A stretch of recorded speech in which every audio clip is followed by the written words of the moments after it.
So ఇక్కడ Congress versus బీజేపీగా Congress versus బీఆర్ఎస్గా ఫైట్ స్పష్టంగా కనబడుతున్నది. బీజేపీ కొంత పోటీ ఇస్తున్నది, కానీ ఫైట్ అయితే రెండు పార్టీల మధ్యనే ఉన్నది. మరి ఇలాంటి బై ఎలక్షన్స్లో ఎట్లా వీళ్ళు ప్రెడిక్ట్ చేయగలుగుతున్నారు?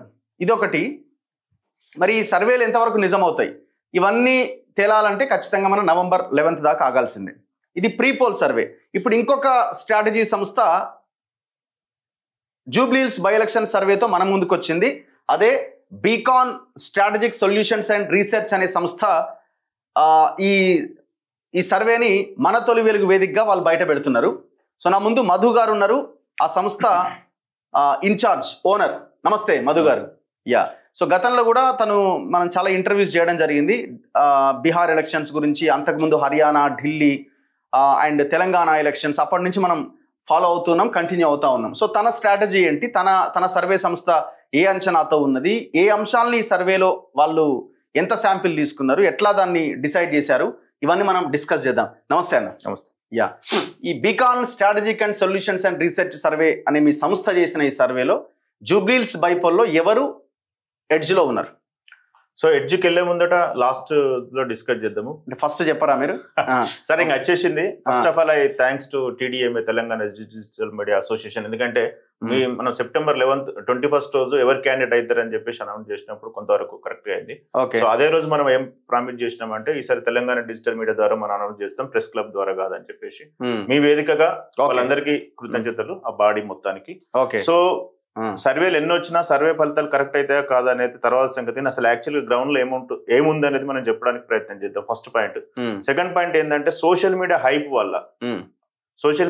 వల్ల కన్ఫ్యూజన్ లో ఉన్నారు ఓటర్స్.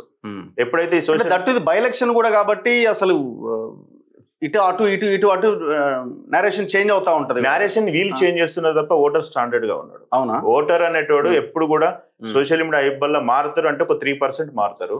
ఇప్పుడు దుబ్బాక చూసినాం గారు, అప్పుడు ఎవరున్నారు? బీఆర్ఎస్ గవర్నమెంట్ ఉన్నప్పుడు బీజేపీ గెలిచింది. తర్వాత హుజరాబాద్ లో చూసినాం కదా, ఈటల రాజేందర్ గారు గెలిచినారు 25,000 తో. ఇది టఫ్ వచ్చింది. మునుగోడులో చూడండి, సీరియస్ గా ఉన్నప్పుడు బీజేపీ ఓట్ బ్యాంక్ లేకపోయినా అక్కడ ఎవరు గెలిచినారు?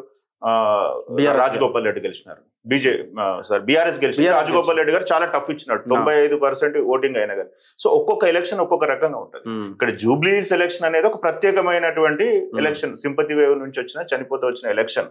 సో గవర్నమెంట్ మధ్యలో వచ్చింది. అప్పటి పరిస్థితి వేరు, ఇప్పటి పరిస్థితి వేరు. సో ఎంత శాంపిల్ తీసుకున్నారు మీరు? దాదాపు మేము September 15th నుంచి మా 14 members టీమ్ ఎవరైతే ఉన్నారో ఒక డివిజన్ కి ఇద్దరిని అలొకేట్ చేసేసుకొని ఎప్పుడు కూడా ఒక 3,000 4,000 అట్లా శాంపిల్ తీసుకుంటూ వచ్చినాము.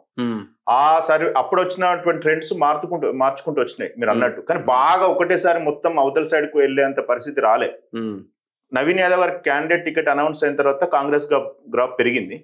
తర్వాత అప్పుడు బీఆర్ఎస్ కొద్దిగా సీరియస్ గా తీసుకుని గ్రాఫ్ ను కొంచెం తగ్గించిన ప్రయత్నం చేసింది, సోషల్ మీడియాని ఇన్ఫ్లుయెన్స్ చేసేసి.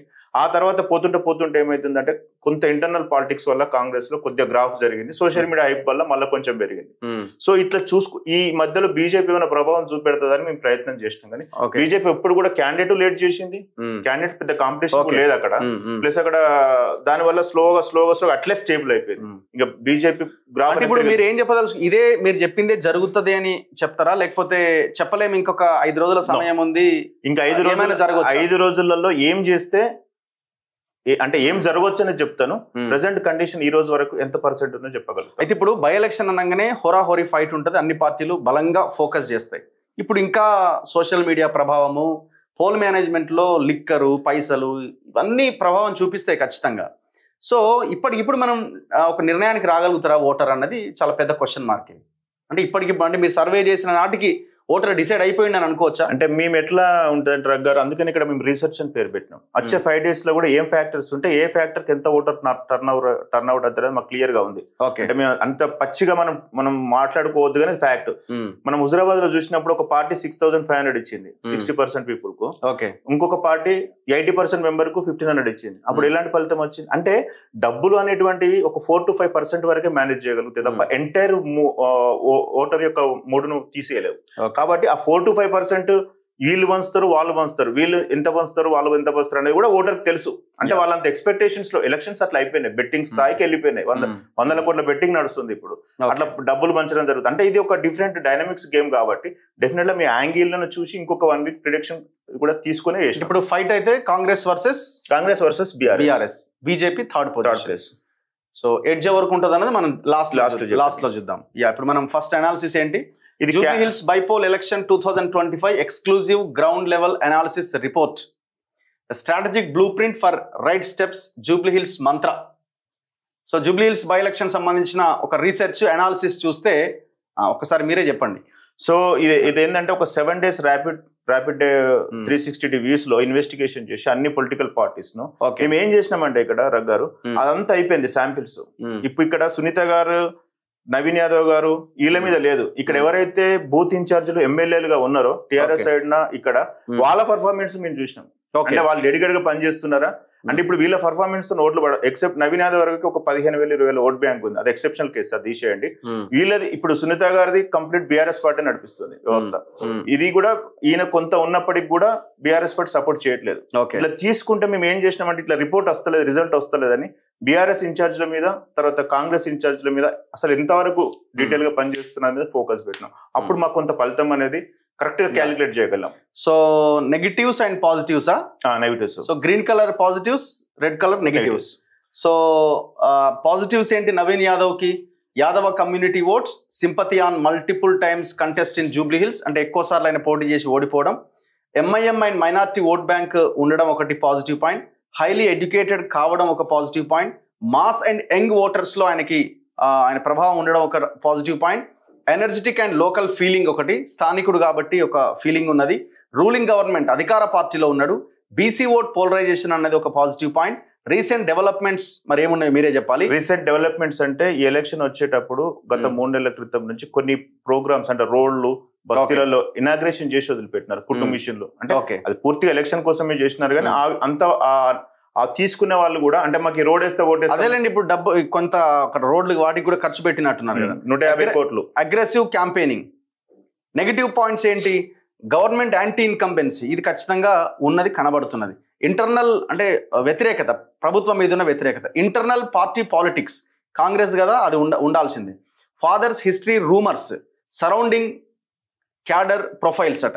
ఓకే, అంటే వాళ్ళని రౌడీలు అట్లా ఇట్లా అని మాట్లాడుతున్న రూమర్స్ కూడా కొంత నెగిటివ్ అయ్యే అవకాశం ఉందని అంటున్నారు.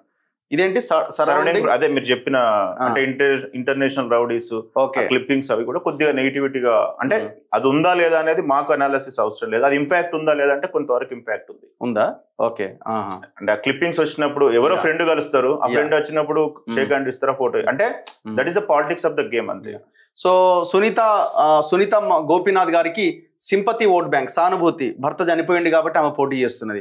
స్ట్రాంగ్ బీఆర్ఎస్ క్యాడర్ పార్టీది, BRS team work, BRS social media, anti incumbency vote అంటే కాంగ్రెస్ మీద ఉన్న వ్యతిరేక vote, BRS election engineering, Maganti charisma and Andhra settlers, Kamma and ladies votes, ఇవన్నీ కూడా ఆమెకు పాజిటివ్గా కనిపిస్తున్నాయట.